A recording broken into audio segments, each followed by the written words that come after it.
Rahim. Assalamu alaikum. I'm here with Abu Usama, the Imam of Green Lane Masjid, to ask him a few questions about the Dispatches Channel 4 documentary, which has accused him of making inappropriate and derogatory statements. We're here today to allow Brother Usama to give his views on the program and its content. Assalamu alaikum, brother. Wa alaikum salam wa rahmatullah. Okay, it's been said that you stated that women are deficient in their intellect. Are you not encouraging discrimination against women? Bismillah wa salatu wa salam ala rasulillah. Amma ba'.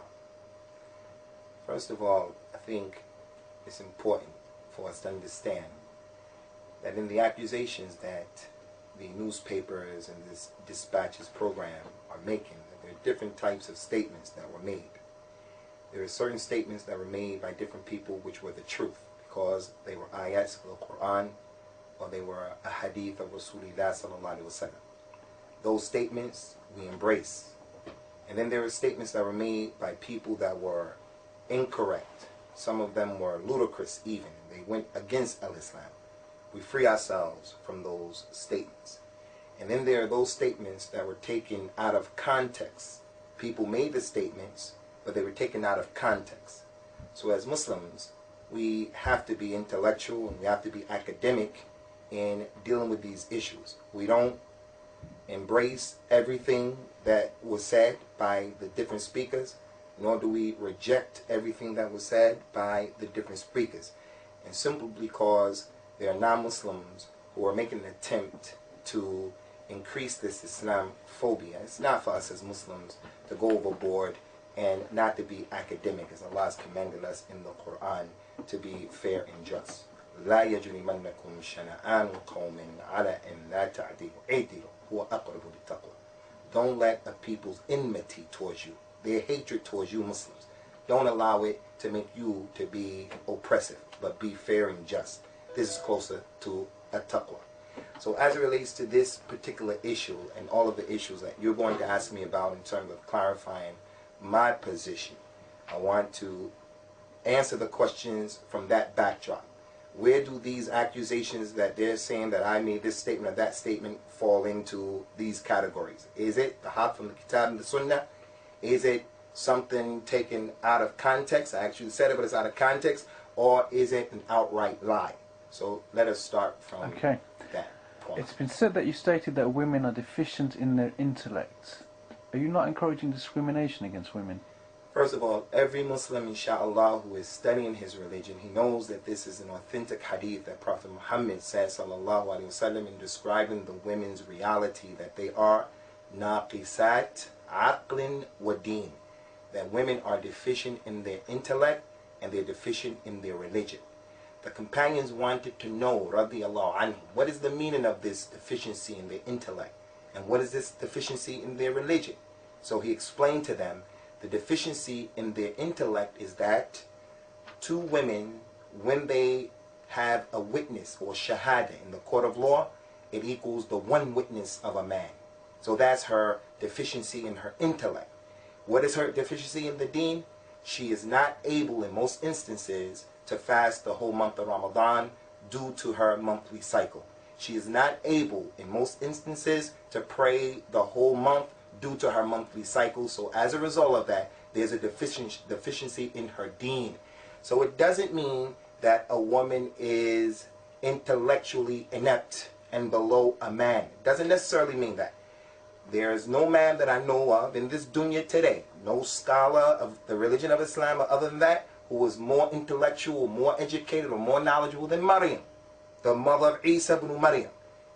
No man has more taqwa than Maryam. No scholar today has more knowledge than our mother Aisha radiyallahu anha. She's a scholar of the deen. So, in explaining this hadith, I always tell the men of our community, we come from countries where we oppress women many times because of the culture. And we use hadith like this to oppress women. So even though I explained this hadith and what the hadith meant, I also explained that it's not permissible for a Muslim man to take this hadith to look at women as being second-class citizens, as not being able to understand. This is not the case. How many of us, when we drive as men, our wives tell us, go this way and go that way, especially when we go on long journeys. The husband, due to his arrogance, due to his stubbornness, he doesn't listen to his wife, and he winds up getting lost, the whole family. So we all know from personal experiences, our wives have knowledge about certain things. So this is not the case. Okay, thank you for explaining that. It's also been alleged that you said that the laws of Islam are to be practiced and we should do away with all man-made laws. Are you saying then that Muslims should not follow UK law? Again, this is a statement that was taken out of context. I didn't say it like that, first of all, but I did say on a number of occasions that as Muslims we have to strive to make Islam the religion that is being practiced in the four corners of the earth. That's why Allah Azza wa Jal sent all of the prophets and all of the messengers from Adam to Rasulullah Muhammad sallallahu alaihi wasallam. And we are followers of Rasulullah and his religion sallallahu alaihi wasallam. So it's our job to explain and to make clear what Al-Islam is saying. So yes, it is a religious obligation that every Muslim has to try to spread the religion of Al-Islam and make Al-Islam the way of life for those people around him in his immediate vicinity and other than that.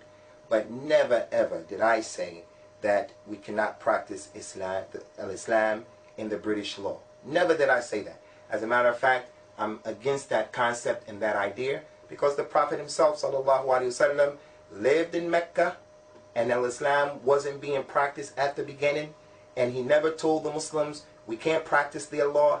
The Kaaba had idols at it. He was still praying at the Kaaba. He was still doing those things that the non-Muslims of Quraysh, of Mecca, were doing that did not conflict with the religion of Al-Islam.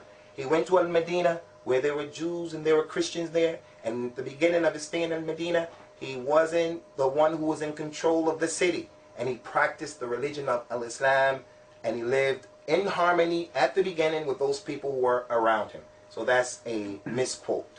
Okay, thank you. You also said that no one loves the non-believers in the UK. Does that mean that if I had a non-Muslim neighbour that I should hate them? Again, this is a statement that was taken out of context. And I would like to deal with this for a few minutes because it is multifaceted. Okay. As it relates to hating non-Muslims, it is the responsibility and the religious obligation for every Muslim to hate the disbelief of every non-Muslim. We hate the kufr and the disbelief of every non-Muslim. That is a religious obligation. And the Prophet told us, sallallahu alayhi wa ala alihi wa sallam, whoever loves for Allah and hates for Allah, gives for Allah and refrains from giving from Allah for Allah, then his iman is complete. So Allah hates disbelief, therefore we have to hate disbelief. So we hate the disbelief of the non-Muslims. But hating the non-Muslim itself, I never said that, because the Prophet himself was told in the Quran, إِنَّكَ لَا تَهْدِي مَنْ أَحْبَبْتَ وَلَكِنَّ اللَّهَ يَهْدِي مَنْ يَشَاءُ. You, Ya Muhammad, cannot guide those who you love, but Allah guides those who He chooses. This ayat, by the ittifaq, unanimously is agreed by the scholars of Islam, was revealed because of the uncle of Rasulullah ﷺ who died as a non-Muslim. And the ayat said, you do not guide those who you love. So Rasulullah loved his grandfather, loved his uncle, loved relatives and his people who were not guided to Al-Islam by the nas of the Quran in this particular ayah. Another thing is that Allah has mentioned to us in the Quran, لا ينهاكم الله عن الذين لم يقاتلوكم في الدين ولم يخرجوكم من دياركم أن تبروهم وتقسطوا إليهم إن الله يحب المقسطين. Allah doesn't make it haram or prohibited for you Muslims as it relates to those people who do not fight you because of your religion, nor do they expel you out of your homes because of your religion. Allah doesn't prevent you from dealing with them kindly and justly. And Allah loves those who are just. So this ayat is clear. People are not fighting against us for our religion. It is a religious responsibility that the Muslims have to coexist with those people in order to call them to the good of Al-Islam. Kuntum khayra ummatin ukhrijat linnas. You Muslims are the best people who have been brought forth for the betterment of mankind. How are we going to be the best people for mankind if we can't coexist with them? If we weren't into multiculturalism, how is it possible? It's not possible. In addition to that, Akhi, concerning this particular issue, My relatives are kuffar. The vast majority of my relatives are kuffar. Many times the revert Muslims, they want to know, is it permissible for me to love my mother, to love my father, to love my relatives? And I always tell them, it's from the fitrah, the natural disposition that Allah has created us with. This one likes mustard, that one likes ketchup. You can't help it. You can't help but to love your mother and your father who may happen to be non-Muslims. So Islam doesn't prevent that. Allah has allowed the Muslim man to marry the Christian girl, the Jewish girl. If he married his wife who gave him babies, more than likely he's going to love his non-Muslim wife who's a Jew or Christian. So I never said this because it's not consistent with the religion. As it relates to the last part of your question, dealing with your neighbor who's a non-Muslim, we had a class that we specifically talked about the haqq of the neighbor, the huquq of the neighbor, dealing with issues in our own community, telling the Muslims the importance of having good behavior with our neighbors in order to spread al-Islam and to eradicate many of the misunderstandings that non-Muslims have about us. And from what we discussed is the statement of Allah in Surah An-Nisa, وَاعْبُدُوا اللَّهَ وَلَا تُشْرِكُوا بِهِ شَيْئًا وَبِالْوَالِدَيْنِ إِحْسَانًا وَبِذِي الْقُرْبَى وَالْيَتَامَى وَالْمَسَاكِينِ وَالْجَارِ ذِي الْقُرْبَى وَالْجَارِ الْجُنُبِ. الْجَارِ الْجُنُبِ. Allah told the people, the Muslims, worship Allah and don't make any shirk with Allah. And be good to your parents. And be good to all of your relatives. And be good to the poor. And be good to those who are downtrodden. And be good to the neighbor who is the Dhil Qurba. Your neighbor who is a Muslim.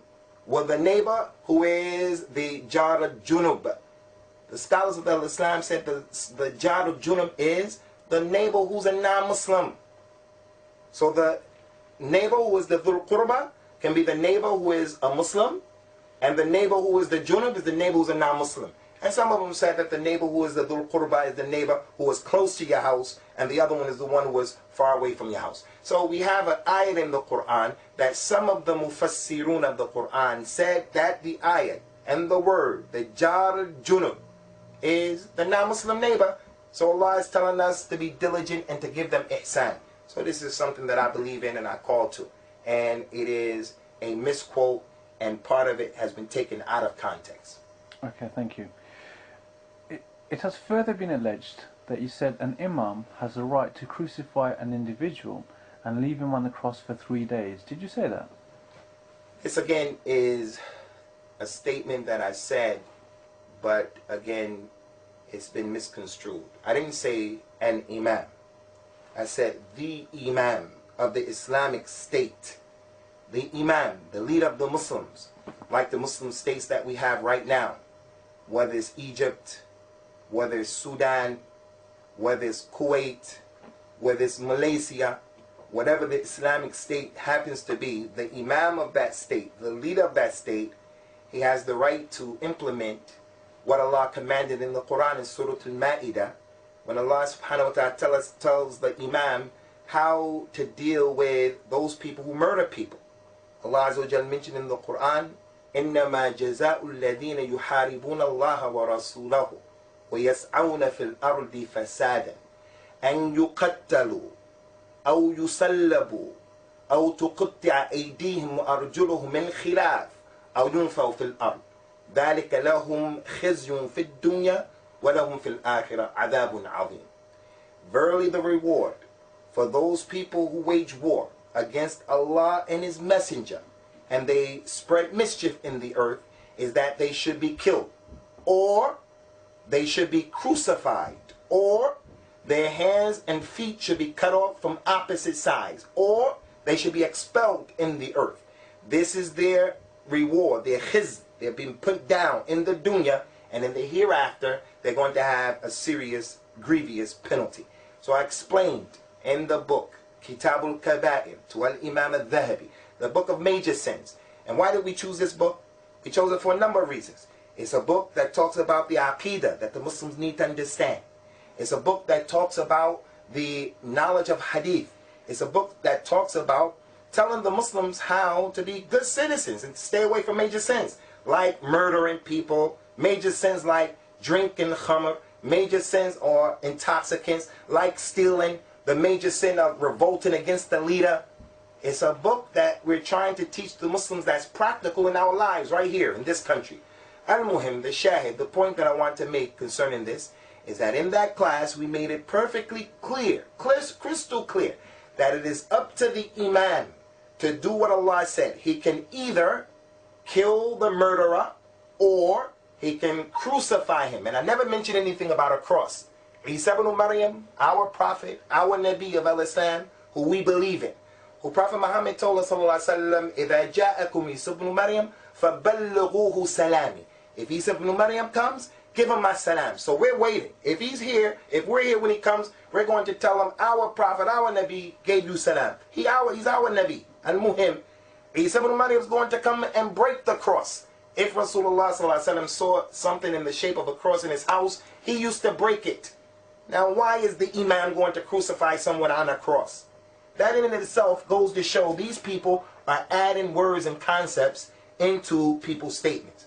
So the Imam has the right to do this or that or this. Those four things is left up to the Imam. And another thing I want to mention to you and anyone else who's listening, and those people know this very well, anytime I speak or I have spoken about the establishment of the hudud, the chopping off of the hands, killing people, anytime, I've always made it clear that executions and other than that, capital punishment, is only for the Imam in the Islamic State.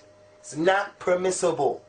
It's not permissible. As an Imam al-Hasan al-Basri said, it is for the Imam to establish the hudud. It is for the Imam to go after the one who is the criminal. It's not for you and I to go out as vigilantes to take the law into our own hand to look for those people who are the criminals. So I never said that. It's for the Imam of the Islamic State. Okay, thank you. It has also been reported that you said we should throw homosexuals off a mountain. Does that mean you're encouraging the murder of homosexuals? First of all, I was on a program here in the UK called, comes on in this Sunday morning, Heaven and Earth. And they wanted to know, what does Al-Islam say about the Muslim homosexual? I said to them, as I say now and as I said in my major sins class, Kitab al-Kaba'ir, from the major sins, homosexuality. Homosexuality is an abomination against Allah Almighty. And it is an abomination against mankind. One of the famous leaders of Al-Islam, he said, had it not been for the fact that Allah mentioned what the people of Lut, the people of Lot, Sodom and Gomorrah, what they did in the Quran, if it wasn't for those ayahs being in the Quran, he said, I wouldn't have never believed that a man would want to be with another man. It's not something that's natural. That's what I believe and that's what I stand on. As it relates to the homosexual, we said to the people in that program that's beamed out all across the UK, that if a Muslim man or woman happens to be a homosexual, then this is a major sin. But they're under the Mashiach of Allah. They're under Allah's decision. If Allah wants to punish them, He will. If He doesn't, He's up to Him. A Muslim will be forgiven for all of his sins with the exception of dying, being a polytheist, making shirk with Allah. So I've never said anything like that. In my major sins class, I explained to the people, and you could go back, and this is in the Kitab al-Kaba'ir. One of the Tabi'een asks the illustrious scholar and companion, Abdullah ibn Abbas, radiyallahu anhu, what should be the way in which the homosexual is killed? How should he be killed? Abdullah ibn Abbas made ijtihad. He said, there were no homosexuals during the time of Rasulullah sallallahu alaihi wasallam, so there was no had. There was nothing that he did to show us how he should be killed, stoned to death or anything. He said, but what I understand is, Rasulullah told us that Jibril, an angel, was sent to the people of Lot, Sodom and Gomorrah. That angel took his wing, put it in the land, and took their land and turned it upside down and squashed them, pulverized them, decimated them. In the morning, they were all gone. Abdullah bin Abbas said, since the earth was taken up and it was smashed upon them, I believe you should throw them off of a high place like a mountain. That's the ijtihad of Abdullah ibn Abbas, radiyallahu anhu. That's not the statement of Abu Usama. Al-Imam al-Dhahabi brought that statement in his book, and I explained. That's his ijtihad. But people don't throw homosexuals off of the building. Never ever did I say kill the homosexuals. I believe that homosexuals are committing a major sin, but they live in this country, and it's not for you, it's not for me, it's not for anyone else to take the law into their own hands to kill them or to do anything other than that. If someone asks me, marry 2 homosexuals, I'm going to say I'm not going to do that. I'm not going to do that. But will I smack a homosexual? Would I prevent him from his rights in terms of what doesn't go against my religion? No, that's not what I call to. Okay, thank you. You also said that jihad was part of Islam. There is a huge lack of knowledge of what jihad means. Can you explain? Yes, jihad is a part of al-Islam, and it's not permissible for any Muslim to reject al-jihad. But it is an institution that needs knowledge. It needs knowledge. We're living in a time which is the end of time. And one of the signs of the end of time is the fact that knowledge will be taken away from the people. Knowledge of the basics of the religion, like the aqidah. Who Allah is, where Allah isn't, where Allah is, what does Allah do, what does He not do. So there are simple basic issues of wudu, tahara, and salat that people don't know. Everyday issues that they don't know. The average Muslim doesn't know. You give a talk to a Muslim, you explain to him that you can wipe your head when you make wudu 3 times and do your ears 3 times. You can do that. The normal average Muslim who doesn't read, he says, I never heard that. I never knew that. You ask the average Muslim, show me how the Prophet prayed. He prayed 5 times every day in Medina in front of the people. All of those years.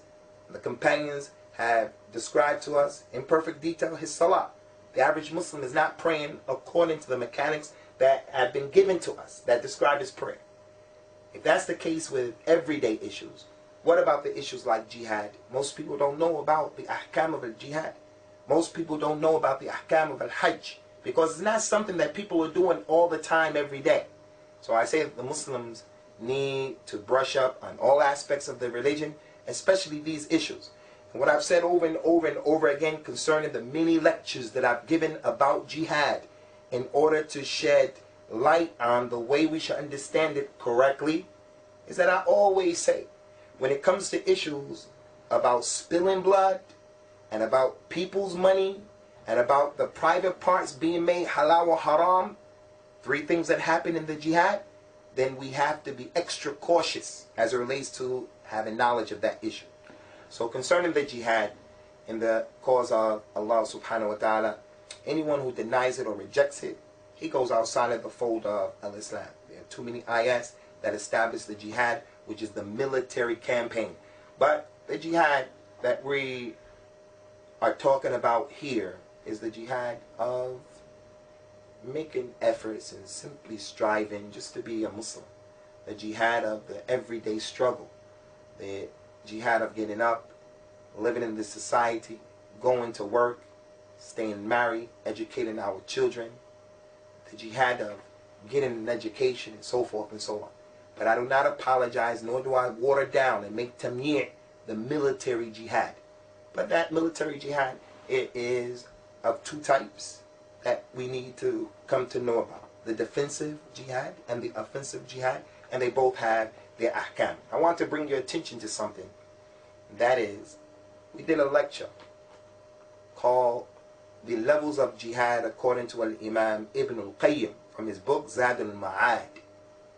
That is a lecture against the so-called jihadi-oriented Muslims, the well-known ones in the world today who declare jihad, and they don't have the right to declare jihad because they're not the leaders of Islamic states and they're not even scholars. We also did another lecture that was called Jihad and Terrorism. Are they synonymous? We sent these DVDs to the people at Hard Cash Productions. We sent these DVDs to those people, and more than likely they had them anyway because they were quoting us and misquoting us.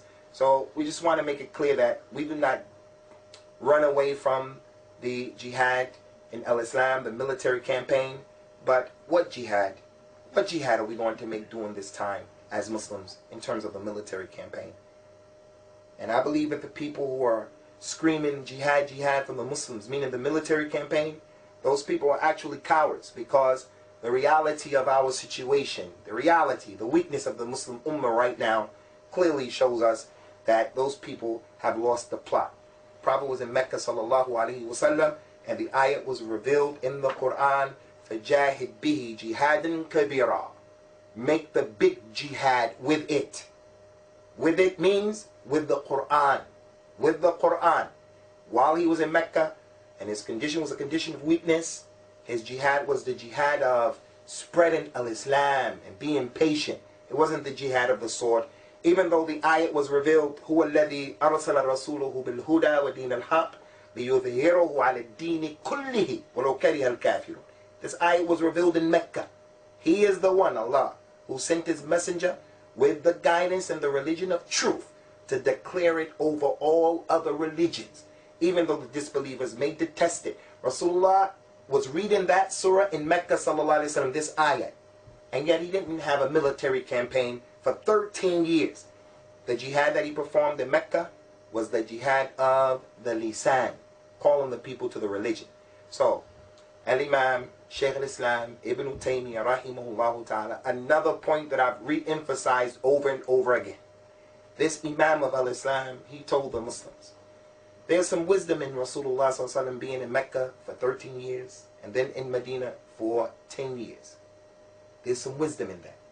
So the Muslims, whenever they find themselves at any time or any place, when their condition resembles the condition of Rasulullah in Mecca, then they should take on board and embrace the methodology of the Meccan period. And when they find their situation resembles his life in Medina, then they should take on board and embrace what he did in the methods of the Medina period. A person is in the Meccan period right now, but he's going to deal with the situation as if he's in the Medina period, is only going to bring fitna and fasad. So we're in the Meccan period right now. It's a period of weakness. So therefore, you have to make the jihad of explaining Islam, the jihad of the lisan. So for those Muslims or non-Muslims who wish to know more about the true meaning of jihad, what authentic sources would or could you recommend? The Quran, first and foremost, but in reading the Quran, he has to have someone who's going to explain to him what those verses are saying and meaning, because we have Muslims who have hijacked the ayats and verses of the Quran about jihad and misappropriated them and practiced them in the wrong way. But the Quran gives a crystal clear picture for the one who has basira and sincerity of what the jihad is, and the fact that there's no oppression in it, and the killing of innocents is diametrically opposed to al-Islam and the jihad of al-Islam. As it relates to an actual book in English about al-jihad, I'm not the one to ask that question, because I don't know too many books in English that talk about jihad. I don't know any book in English that comes to the mind that talks about jihad. Can I thank you, Abu Usama, Imam of Green Lane Mosque, for speaking to us today. Assalamu alaikum. Shukr lillah. Wassalamu alaikum.